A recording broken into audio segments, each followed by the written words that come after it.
你以为在养生，其实你在养病。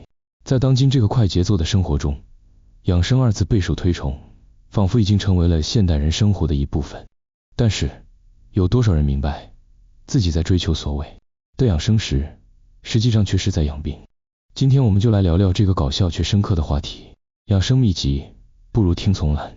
你是否也曾看到朋友圈里那些吃得健康、喝得天然、动得凡的养生达人？他们每天在绿茶、燕麦、果蔬汁之间徘徊，拼命向健康靠拢。但实际上，养生与养病的界限有时不过是心理的错觉。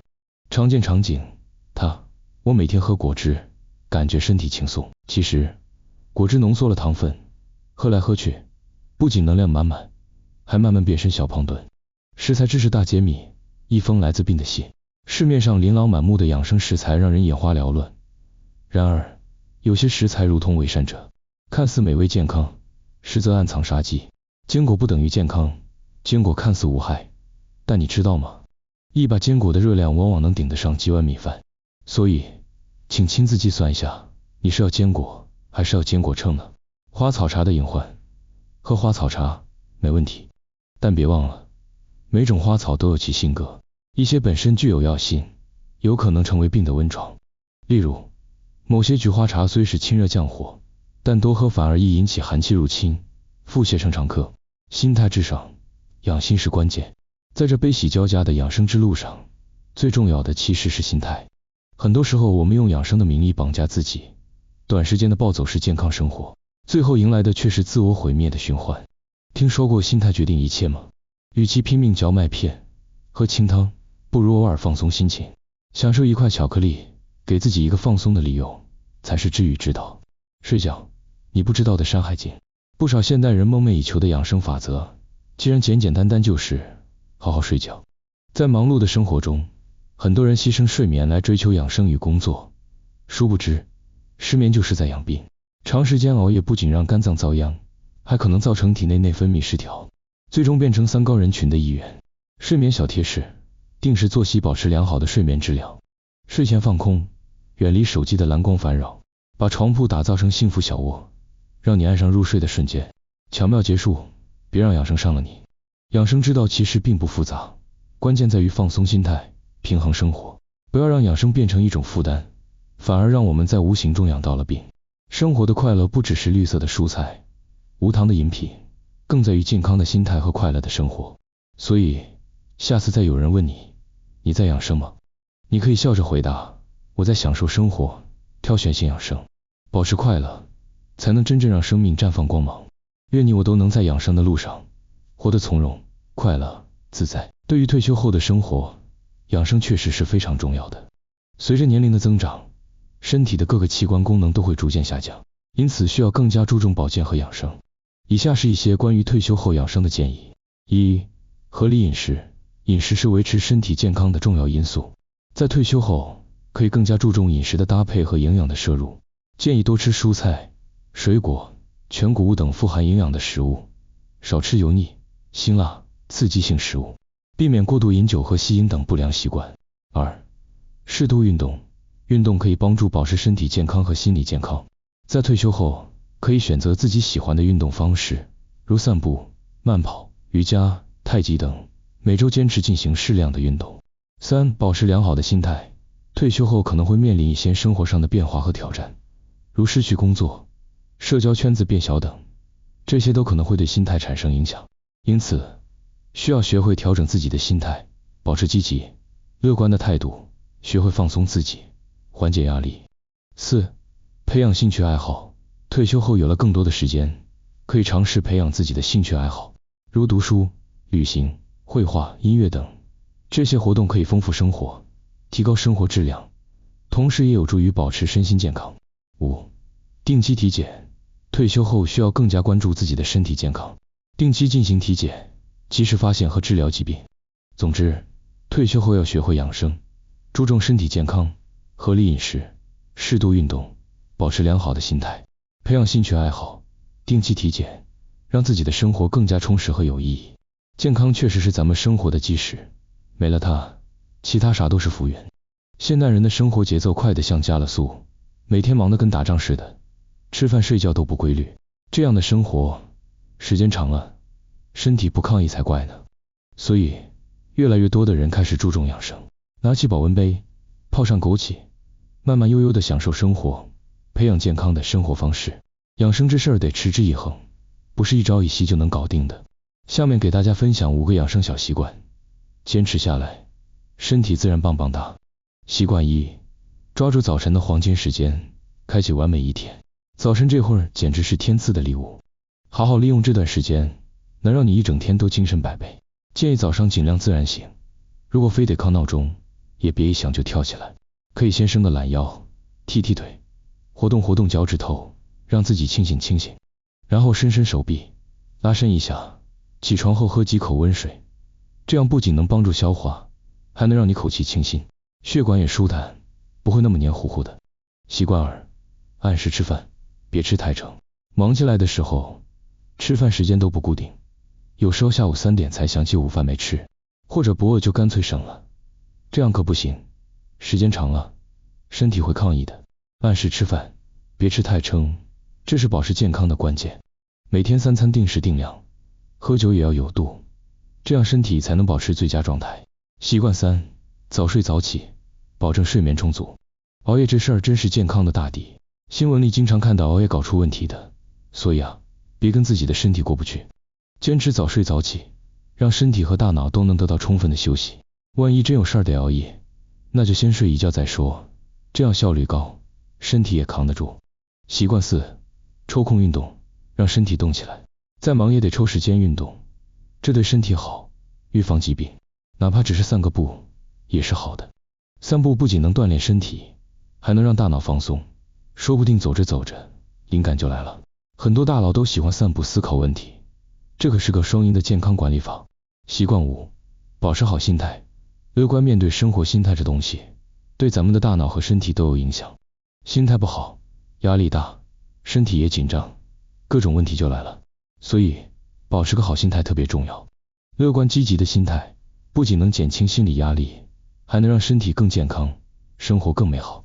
年轻时觉得养生就像是一句玩笑话，好像无用又无聊，仿佛毫无意义可言似的。但随着年龄的增长，我们肉眼可见地发现自己的身体在逐渐衰老，机体的各项功能器官在短时间内大不如前，才发现了养生其实是一件迫在眉睫且必须要坚持去做的事情。在中医上认为，我们人体的健康长寿与否，主要在于2点，一是先天之本，也就是生而带来和注定的东西，像是身体基底与遗传基因；二则是后天所养，主要就是指我们自己的行为给身体带来的影响。由此可见养生与保养健康的重要性。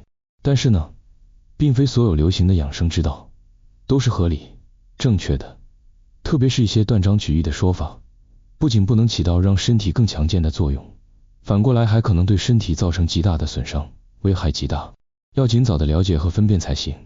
1，多多运动身体好，须知适度锻炼才是宝。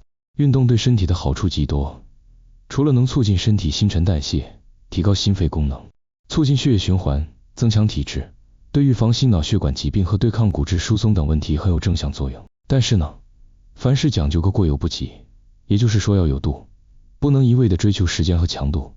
特别是有些老年人追求什么日行万步，每天跑步5公里等，这虽然本身没什么错，但每个人的身体状况不同，不能一概而论，更不能已知身体无法承受的情况下，依旧要死命的去坚持，否则像是关节磨损、脑供血不足、疲劳过度等负面效果就来了。2，泡脚就用热水烫，恐诱心脑血管疾病扰。我们经常提议有睡眠治疗问题以及日常工作压力强度比较高的人群在睡前用热水泡脚，这样对睡觉和血液循环以及身体放松上都有显著功效。不过水温一定要控制好，保持在38度到43度左右即可。很多人觉得水热一点烫一烫好像更舒服似的，实际上却存在很多健康隐患。脚部感知神经相对较差，特别是自身血糖较高的人群，很难及时感知水温，易出现烫伤皮肤的情况。与此同时呢，过热的水温对患有心脑血管疾病的中老年人极其不友好，在高温刺激下，血液循环会加快，大脑和心脏缺氧的几率也会急剧升高，相应的，诱发疾病突发的可能也就更大了。3，茶水越浓，功效越好，损伤神经，大脑亢奋。我国的茶文化源远流长，且据各种记载和现代研究的结论显示，喝茶是天然的抗氧化剂，能有效帮助清除身体的自由基，在延缓衰老、降低血压、血糖以及清肠、排毒等方面都有妙用。但这并不是1+1等于2的问题，更不能试图喝浓茶来让以上效果加倍，否则随之而来的就可能是神经损伤、大脑亢奋、心律失常、损伤肠胃黏膜等等恶果。4. 从不挑食，啥都爱吃，合理搭配健康才更无味。不挑食本是美德，不过见啥吃啥毫不在意，饮食上的合理搭配与精细化的方式也并不提倡。年龄越大，基础疾病问题越多，越要注意饮食上的合理搭配，且必须根据个人实际情况来具体定制。比如说，高血压人群必须低盐少油，多吃蔬菜水果；高血糖患者需要精细化计算每一天的碳水化合物的总量，并平均分配到每一餐当中去。痛风患者需忌口海鲜、动物内脏、啤酒等，避免尿酸升高。过了50岁，人们开始更加关注自己的健康和寿命。然而，许多人认为运动是延长寿命的关键，但实际上，活多少岁与运动的关系并不如我们想象的那么密切。相反，以下4点可能更加决定你的寿命。遗传基因。遗传基因在寿命的长短中起着重要的作用，有些基因可以增加寿命，而有些基因则可能缩短寿命。因此，如果你的家族中有长寿的遗传基因，那么你有可能活得更长。生活方式。除了遗传基因外，生活方式也是决定寿命的重要因素。健康的饮食、适量的运动、充足的睡眠以及避免吸烟和饮酒等不良习惯，都可以帮助你保持健康并延长寿命。社会支持。社交关系和社交支持网络可以对寿命产生积极影响。与家人、朋友和社区保持联系，可以提供情感支持和帮助，同时也可以促进身心健康。心理健康。心理健康与身体健康同样重要。减轻压力，保持积极心态，减少焦虑和抑郁等负面情绪，都可以帮助你保持身心健康并延长寿命。综上所述，过了50岁，活多少岁并不完全取决于运动，而是由多种因素综合影响。要想延长寿命，我们需要关注自己的遗传基因、生活方式、社会支持和心理健康等方面。通过综合调理和改善这些因素，我们可以为自己的健康和寿命创造更好的条件。饮食贯穿于糖尿病治疗的整个阶段，不合理的饮食结构可影响血糖水平，要么让血糖突然升高，要么使得血糖急剧下降。由于血糖波动过大而诱发急性或慢性并发症，甚至会威胁生命。一般糖尿病患者常常互相交流自己的饮食，但为什么吃同样的食物，他人血糖控制良好，但自己血糖却飙升呢？为什么吃同样的食物，血糖控制结果却不一样？一、进食量不一样。没有称重的前提下，所有的人吃饭都粗略估计，进食量较多就会使得血糖水平升高且难以控制。二、食物烹调方式不一样。食物制作的越精细，越易被机体吸收和利用，升糖指数就越高，进而使得餐后血糖水平升高。就拿煮白米粥来说，煮的时间越长，糊化程度就越高，吸收利用率就越大，易升高血糖水平。把土豆或莲藕制作成泥状，那么升糖指数远远高于单纯煮土豆或莲藕。三、吃饭速度不一样。吃饭做到细嚼慢咽，一顿饭用餐时间应达到30分钟以上，这样能提前感觉到饱腹，利于控制体重，延缓机体吸收碳水化合物。不过，糖尿病患者吃饭时间太短，吃饭时狼吞虎咽，无形中增加热量摄入，从而导致餐后血糖水平升高。四、吃饭的顺序不一样。餐后血糖易受到吃饭顺序影响，如先吃蔬菜和肉类，然后再吃主食，使得营养物质直接进入小肠，易于消化和吸收，又能给人们一定的饱腹感，而且能更好地控制餐后血糖。若先吃主食，再吃肉和菜可升高升糖指数，使得餐后血糖急剧升高。五、主食温度不一样。主食温度下降后可产生抗性淀粉，帮助降低餐后血糖水平。若吃刚从锅中拿出来的主食，升糖指数较高，易造成餐后血糖水平升高。六、搭配的食材不一样。只是单纯的吃白米饭升糖指数是最高的，那么搭配蔬菜或瘦肉类升糖指数就有所降低，因此科学搭配饮食能降低升糖指数。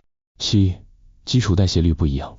不同年龄段和不同性别的人，基础代谢率不一样。虽然吃相等重量的食物，烹调方式相同，但对血糖带来的影响会有一定的差异。相对而言，基础代谢率慢的老人易发生餐后血糖升高。8. 胰岛功能不一样，每一个患者的病情不同，胰岛功能存在一定的差异，餐后刺激胰岛素分泌水平也不同，所以使得餐后血糖水平不一样。温馨提示：由此可见，不同的饮食方式影响着不同的血糖水平，所以应科学安排饮食结构，增加主食中粗杂粮比例，如蒸白米饭时可加入燕麦、糙米、玉米或各种杂豆类，能帮助降低升糖指数。除了注意饮食外，糖尿病患者也要严格按照医嘱用降糖药，不能随意更改用药剂量，以免使得血糖波动过大或突然飙升。另外，保持适度运动，坚持做有氧运动和力量训练，能促进肌肉利用葡萄糖，辅助降血糖水平。糖尿病人都知道，在饮食上要注意不能吃升糖指数高的食物。茄子是种低升糖指数的食物，所以邻居张大爷总会给老伴买回来，给他换着花样做，不是油焖茄子，就是红烧茄子，要不就来个豆角茄子。他老伴开始还很喜欢吃，可是吃着吃着，发现每次一吃完茄子血糖就会升高，就怀疑糖尿病人不能吃茄子，于是不让张大爷再买，还到处给糖友们宣传吃茄子会令血糖上升的事。茄子是生活中常见的一种蔬菜，其营养价值也是非常高的。茄子是种少见的紫色蔬菜，富含花青素、蛋白质、脂肪、膳食纤维、维生素 C 和 E、叶酸以及钙、磷、钾等矿物质。适量的食用茄子可以为身体补充营养，帮助身体维持正常的代谢。因其性甘凉，食用还能起到清热解暑、散瘀消肿的作用。尤其是茄子的紫皮中含有大量的维生素 P， 可以预防高血压，且茄子中的龙葵碱还可以抑制胃癌、肺癌细胞的增殖。茄子的升糖指数只有15，是种低升糖指数的食物，所以糖尿病患者吃茄子是不会让血糖上升的。既然这样，为什么张大爷的老伴吃了茄子后血糖会上升呢？其实错不在茄子，而是错在张大爷做茄子的方法不对。你看张大爷给他老伴做茄子，不是油焖就是红烧，茄子本来就结构特殊，内部多孔隙，张大爷这种做法会让茄子吸入大量油脂，再加上还要放那么多调料，就会让茄子的热量瞬间暴涨，他老伴吃了血糖不飙升才奇怪呢。所以说糖尿病人并不是不能吃茄子，而是要注意茄子的烹饪方法，要做到少盐、少油、少糖，最好是清蒸凉拌来吃。还有就是要注意，如果吃茄子时不注意控制好量，会增加肠胃负担，导致胃部不适。糖尿病病人想要控制好血糖，生活中要尽量远离这3种食物。1. 精细米面。精细米面含淀粉量大，之后容易被身体吸收，会导致餐后血糖值上升，所以糖尿病病人最好将玉米、燕麦、荞麦等粗粮和精细米面掺着吃，这样可以增强饱腹感，加快肠胃蠕动，阻止血糖上升。2. 富含淀粉的食物。生活中大家爱吃的山药、土豆、莲藕等食物里富含淀粉，吃起来其实可以当作主食，和米面没有多少区别。糖尿病人如果吃多了会让餐后血糖急速上升，不利于血糖控制，所以建议糖尿病病人最好是用新鲜的绿叶蔬菜来替换这些富含淀粉的食物。3. 含糖量高的水果。有些水果虽然吃起来不甜，但其实含糖量很高，山楂就是明显的例子。吃起来是酸的，但是葡萄糖含量却是非常高的，吃后葡萄糖容易被身体吸收，导致血糖快速上升，它的升糖指数甚至是西瓜的3倍，所以糖尿病病人在食用水果时要谨慎，比如火龙果、脆枣等升糖指数都很高，平时要尽量少吃。